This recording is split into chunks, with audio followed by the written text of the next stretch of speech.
Hi guys! Welcome back to my channel! And of course, for today's video, we will unbox something. You know what it is? It's behind me! Ta-da!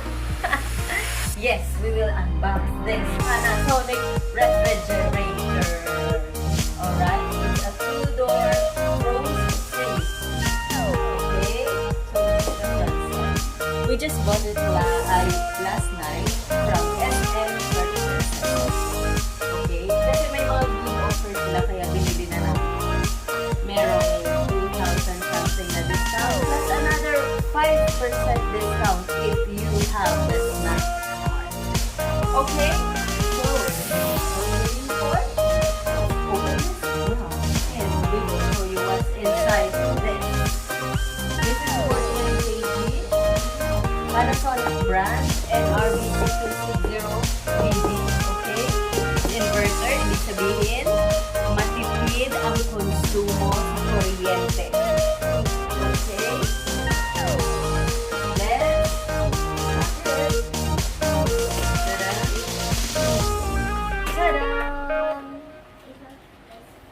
Okay.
Cooling part.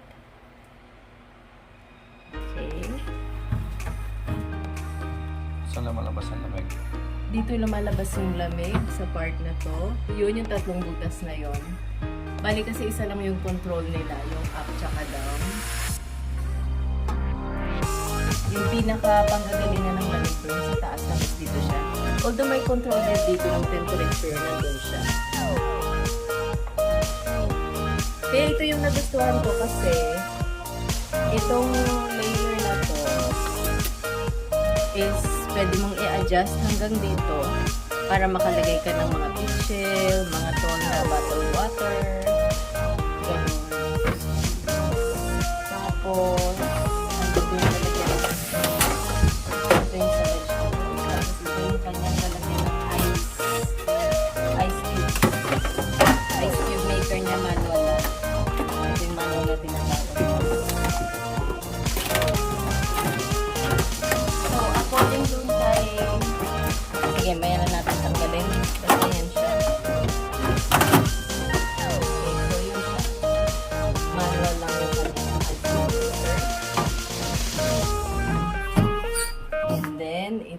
sides.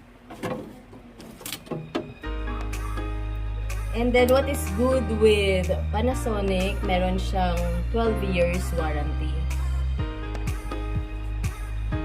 Yan ang isang advantage niya. Yung ibang brand kasi 10 years warranty na siya.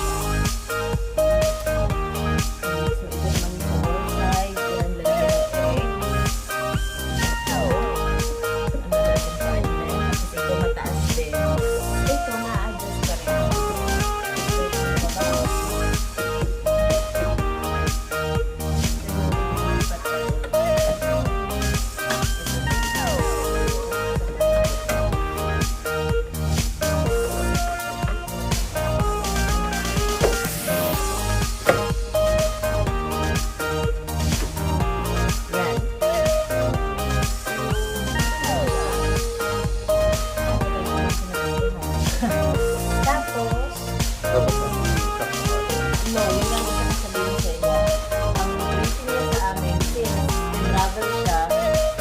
Yung kanyang freon. So, pag matisamahan nyo, after 2 hours, bago mo pa siya pwedeng isaksak. And then, pag nasaksak mo siya, ima-maximum mo yung kanyang lamig dito. Doon din sa ibaba, ima-maximum mo rin. Tapos, i-leave mo siya ng mga another 2 hours na empty. Wala munang laman. After 2 hours, yun na, pwede mo na siyang lagyan unti-unti. Yun yung proper care pag bagong bili yung mga refrigerator. Napupot sa normal. Oo, pag na-reach niya na after 2 hours, pwede mo na siyang ilagay dito sa gitna, sa normal. Yun. Tapos wala din to, so hindi na talaga ice dito sa gilid. Wala na. Ito na kasi yung bagong technology. Ayun. Sa likod. Sa likod. Let's see what's at the back of this.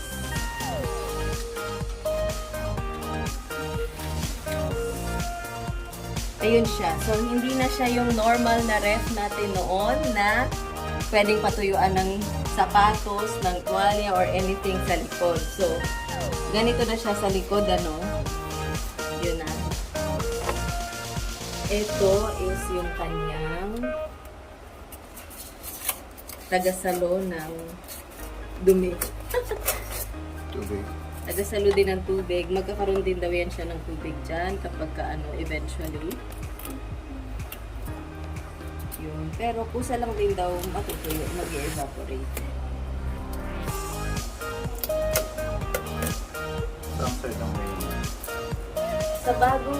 sa ganitong type ng ref, yung wala nang, yung close na yung likod. So, it's normal na ang iinit sa kanya is yung mga sides niya. Ito. So, wag po kayong magtaka pagka ganito ang ref nyo, na-feel nyo na mainit yung gilid. Kasi yung mga old model, open yung likod, doon yung init. So, doon natin tayo tatapay para magpatuyo.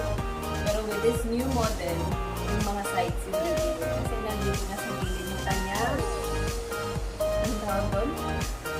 Basta yun na yung guess nyo na. Ayan. Alright? So, i-position nyo natin after 2 hours. Remember, after 2 hours bago natin siya. Okay? So, that's all for now, guys. So, I hope may natutunan kayo sa aking simpleng video na to. And, please comment down below kung meron akong hindi nasabi na mas alam niyo pa. Okay? Thank you, guys. Please don't forget to click the like button, subscribe, and share. Bye, guys. See you next time.